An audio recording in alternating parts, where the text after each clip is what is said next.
You are looking at Julian's pronunciation guide, where we look at how to pronounce better some of the most mispronounced words in the world, like this other curious word. But how do you say what you're looking for today?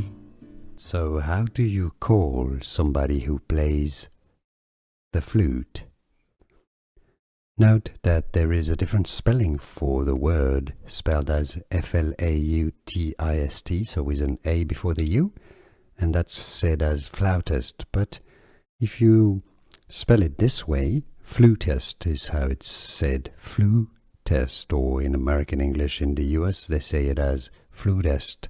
But flautist also exists, and it's the same meaning, but it's a different spelling, flutist, this one. Here are more videos on how to pronounce more confusing words and names too many mispronounced. Like this video if you found it useful. I appreciate your support. I'll see you soon and thanks for watching.